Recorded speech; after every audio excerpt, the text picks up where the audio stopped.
Yeah, this is 28th of February, Sunday. Catching a ball on some household chores here in northeast Texas. 2 weeks ago, we got down to -6, had 15 inches of snow and ice on the ground. And you might have seen on the news, there's busted pipes, one in the state to the other. People lost power for 2, 3, 4, 5 days. Entire buildings froze up. Just a royal damn mess. Here at the house, we did fine. I put some of the little hard plastic with styrofoam faucet covers on these exterior faucets. Put a space. This is the garage. Put a space heater inside the garage. Try to keep the temperature up in there. Got one back here. I got one on the garage door side of the garage, and nothing froze. Like I said, today it's 79 degrees and about 95% humidity, it seems like. Very hot, very humid for the 28th of February. So, catching up on household chores. Little building down there. Clean the gutters on it. Clean the gutters on the house. Down there, I don't have gutter guards. And at the house, I do. There's a few spots that will catch leaves and limbs here at the house. And of course, down there, the gutters were full of pine needles from the neighbor's place and leaves from my place. Ain't no big deal. Clean them out in the fall, clean them out again in the spring. On the yard, got two kinds of pests around here, moles and gophers.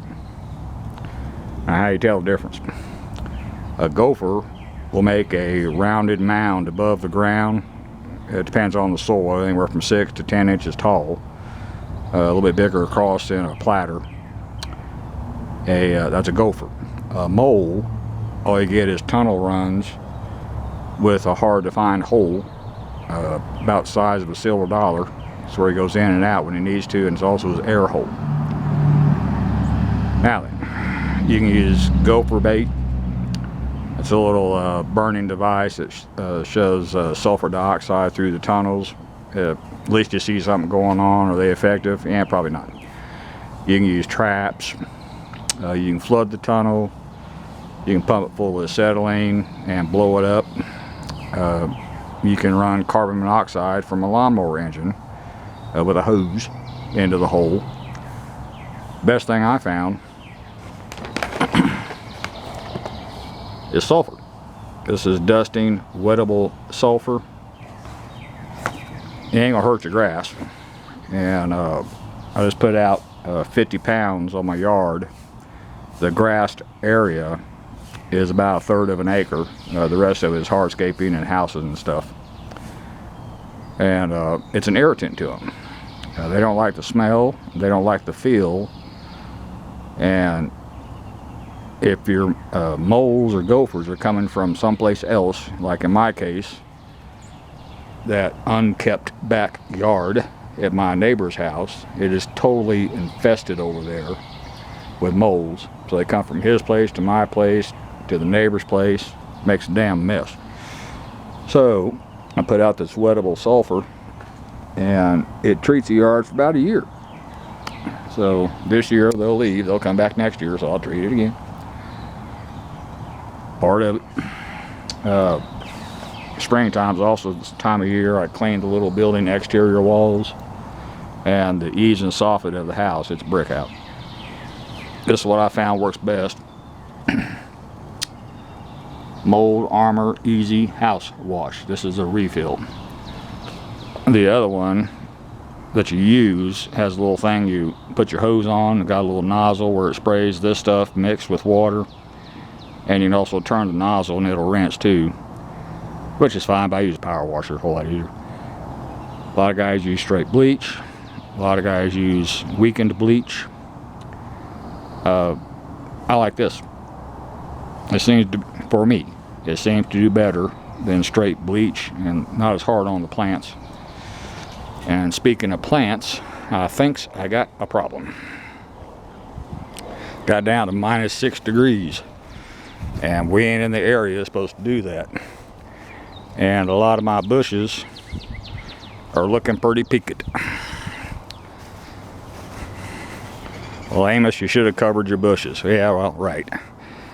We don't get -6 degrees here in Northeast Texas, period. We did now, and it broke 100 and I believe 30-year-old record, and this is a generational freeze. My main concern is my azaleas. And if you look, they ain't looking too good at all. And the leaves are dried out, dead. There's still some pliability to the branches, but look over here. I mean, it's just pitiful. And it ain't just mine. You know, all the azaleas all over town are looking just as bad as mine. See here, this is an evergreen, and it ain't no more. These are all azaleas on the front of the house. My dwarf gardenia, I'm pretty sure it might come back. I ain't holding my breath. Got a gardenia up there. It ain't coming back. Another one next to it. It ain't coming back. So that royally sucks. These plants have been here since the house was built, so about 22 years. And I bet I lost 70% of my plants. Oh well. I'll ride it out, see what happens. First off, I ain't gonna dig it out. I'll rent a track hoe and bring it up here and pull them out. Little bitty track hoe, a mini. But me and everybody else in Longview is gonna be scrounging around trying to find azaleas. And I doubt that's gonna happen. And all my other plants too. Sad, but it's life. Anyway, this thing's got crazy long. I still got chores to do, so that'll be all for this one. Thank you.